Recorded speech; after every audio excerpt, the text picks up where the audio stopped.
They said yes to 15 minutes. Now what? Most founders get to the discovery call and treat it like a pitch in disguise. They spend 20 minutes telling the prospect what they do. The prospect nods politely, says they'll think about it, and then it goes dark. Here's the thing about discovery. It's not about presenting your solution. It's about understanding their problem well enough that your solution becomes obvious to them, not just to you. When you do discovery right, the prospect starts selling themselves. They describe the cost of solving the problem. They tell you the timeline. They tell you who else needs to be involved. And by the time you get to the ask, it barely feels like an ask. Today I'm going to show you the exact 5-question framework I use in every discovery call. It works whether you're selling a $5,000 engagement or a $50,000 one. And I'm going to show you why the 5th question is the one that saves more deals than any other. I'm Mark from Rice Revenue Consulting. Before we get into the questions, I want to name the single biggest mistake I see founders make on discovery calls. They talk too much. Not because they're arrogant, because they're nervous. And when founders are nervous, they fill the silence with information.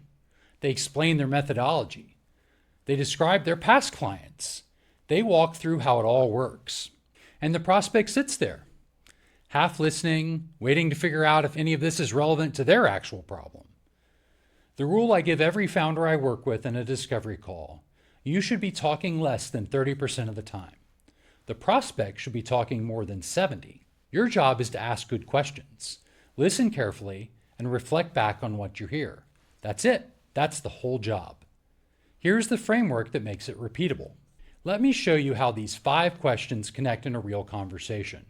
I'm going to use the same fictional founder we used from last week, Sarah, co-founder of a B2B HR tech company at about 1.2 million ARR.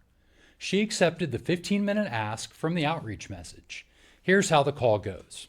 Now look what I know before I've said a single word about my services. I know the timeline, 18 months. I know the prior attempt, a failed sales hire who got no process to run.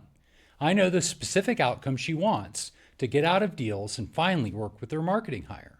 I know her objection, generic theory that does not fit in her market. I know there's a co-founder I need to involve. When I transition to the next step, I already know what to say. I know what proof to show. I know how to invite her co-founder before I ever put a proposal on the table. That is what good discovery looks like. Not a pitch, a conversation where the prospect does most of the talking and you come out of it knowing everything you need to close. Before you hang up, do 2 things. First, summarize back what you heard. Based on what you shared, the problem has been going on for 18 months.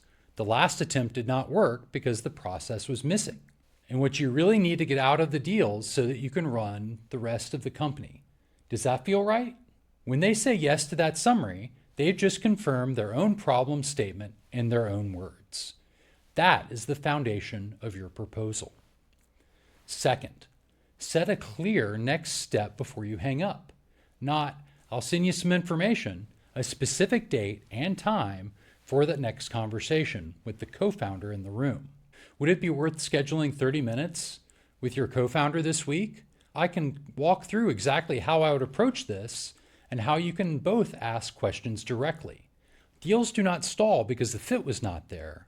They stall because the next step was never clearly defined. Define it before you hang up every time. This week, before your next sales call, write down the 5 questions and put them in front of you. You do not have to ask all 5 in every call, but having them there means you will never run out of things to ask. You will never accidentally skip the one that mattered most.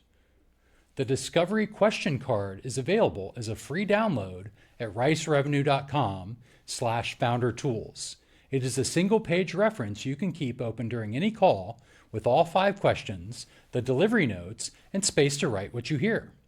In the next video, I'm going to show you what happens when the prospect pushes back, how to handle the 3 objections that kill most founder sales deals, and why most of them are actually a signal about your discovery.